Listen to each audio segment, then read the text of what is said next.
Professor Herard and Titan as well as national academies to bring me here. In fact, most of the national academies, those who have supported these proposals, they were part of a program hosted by me, Bharat 6G Alliance last year during India Mobile Congress as well. So thank you. And I never thought that I will be speaking at Cambridge, because we feel that this is a temple, knowledge temple, and I have been in most of my life in the government. So though even while I will be sharing my experience or whatever the programs and policies, something which will be policy driven only and not very technical. So let me come to this. Bharat, which is also known as India.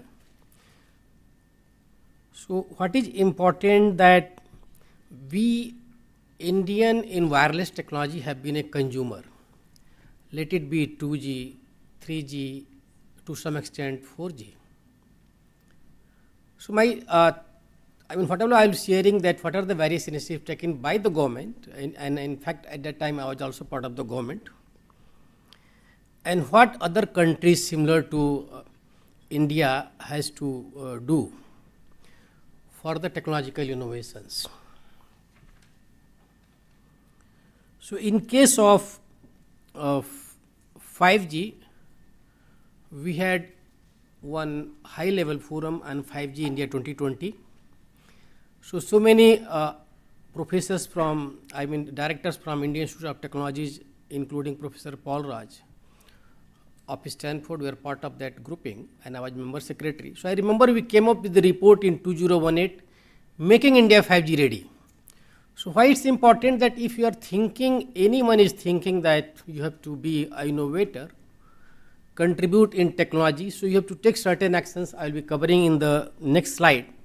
But what is important that with a number of initiatives taken, presently there are about 470K 5G towers, base stations in India, and internet penetration has been more than 950 million.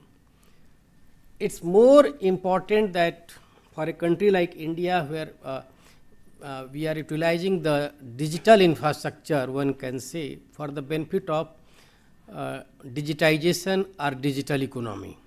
How can we take the government services to the last person, and how can this help?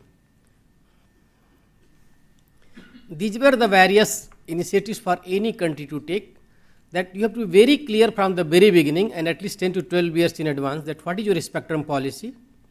And presently in case of 6G, we started working from 2020 itself. And under the Technology Innovation Group, where again I was member secretary, we had a very task force on spectrum policy, technology, use case, applications, and how you fund or finance. So for being a leader or taking part in WRCs, one has to have a very clear spectrum roadmap. And presently with the help of Bharat 6G Alliance, or one can say Bharat 6G Vision document, India is working on what will be the 6G vision for 2030. So we are already working with industry, startups, TSPs all together. Regulatory policy, why I am referring to that, when we were doing the 5G launch, we realized that we cannot do 5G till we change our certain existing regulations, and more important was the right of way rules, which was I think subject of state governments in our case, and they were creating the problems. And then how can you place your cell and the BTS etc. on the street furniture? So we did lot of reforms in this process, education and awareness, that even for the 6G like we are doing here, it's the case, you have to be 10 years, take all the actions 10 years advance and not wait for the technology for 2030 or 2028 to come. Participation standard is important from the very beginning because your requirements has to be factored in the standards being discussed at ITU or 3GPP, and I am happy that in case of 6G, since we are working from the very beginning, so ubiquitous connectivity and coverage etc. were added on the instance of Indian. And applications and use case, this has been one of the pain points for entire world, why we have not been utilized the compute power of 5G. Because I think whatever we are doing, that is just something like not evolution part of technology. So we are getting highest speed, and we are happy that whatever we are doing in 4G, we are getting in the 5G. So how can we do application layer standard itself, develop a more use case which is beneficial for the society as well as industry, because operators, if they are investing, then they are looking here for making money, and they can't do the charity part. Naturally, technology trials in India also we did at least 1.5 years in advance in actual rollout, and that has resulted that India, when it started 5G rollout in 2020, right now I think we have somewhere I think more than 300 million subscriber, and most of the district in the India connected. These are the various initiatives related to 5G and beyond, and these are based on our experience, whatever the various challenges when we are implementing 5G. So Government of India has funded 100 5G use case labs at academic institutions, and this time this is completely indigenously developed. Those labs have been working in those institutions, and they have been designed, developed in India. So it's not black box, but any students can do, and I think they will be upgraded as per the 3GPP, and subsequently it will go to 6G. Under a scheme called Digital Communication Innovation Square, what is important that here government has funded 126 startups as a grant. So that has set up a use case and different use case depending on whether it may be the AI application in health to some like social problems, or even like with the help of mobile phone itself you can know that whether you are having some problems at lungs or not, or X-ray etc. Experimental trial license was also in just $65, was 50 pounds. You can get a license same day for 100 milliwatt technology trials or technology demonstration, and a series of 5G and 6G hackathons are being organized by the government. With all the technology innovation group, government came up with their Bharat 6G vision, and important have been that how it can be a technology which is 6G affordable, sustainable and ubiquitous. So affordability is very much important for a country like India, and I think most part of the world. So we have to, when we are designing, we have to keep in mind that how we design a 6G which is affordable, same time it's sustainable and ubiquitous as well. My thought, I think we have already working with the ITU as well as 3GPP, so I don't want to say here. But Bharat 6G Alliance is something like 6GIA. So my colleague just not mentioned that 6GIA itself is a partner with them, but subsequently we have a 6GIA as our collaborator, and we are similar to that. What is the difference that in case of 6GIA it's funded by the government and industry, in case of India its culture is mostly it's funded by government, or even industry brings, then that is not as a one table. So it's mostly funded as a, in most of the cases it's grant given by the government for the development of technology.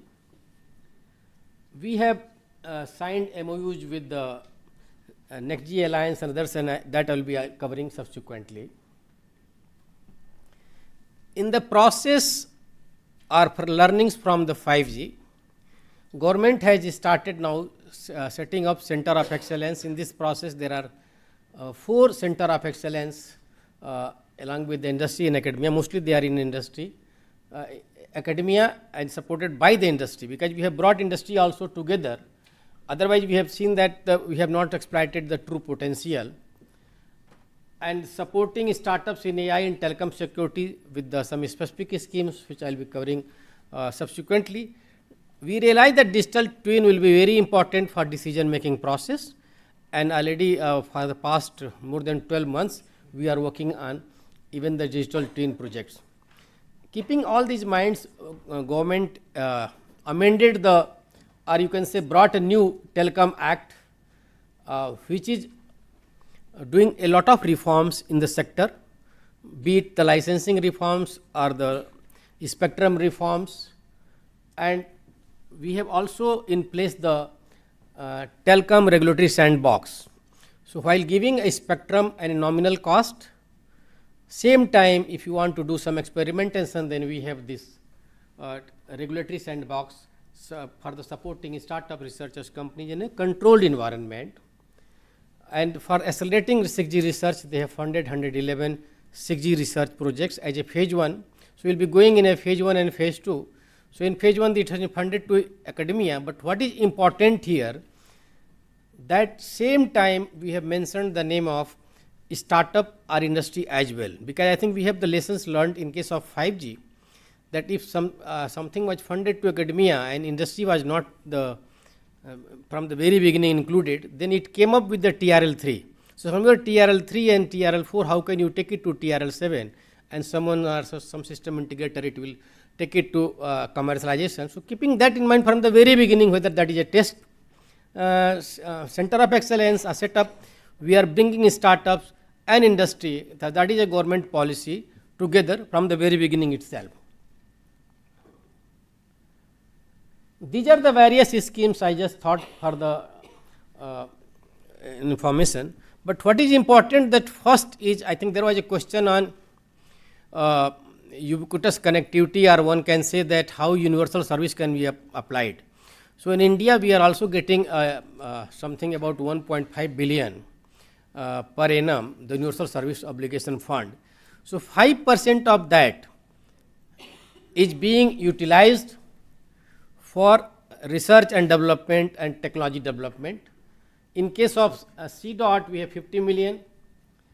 There are certain projects on RAN, and more important, let me say that we have the Anusandhan National Research Foundations to seed, grow and promote R&D and foster a culture of research and innovations, that has been now set up, and that's a reality now.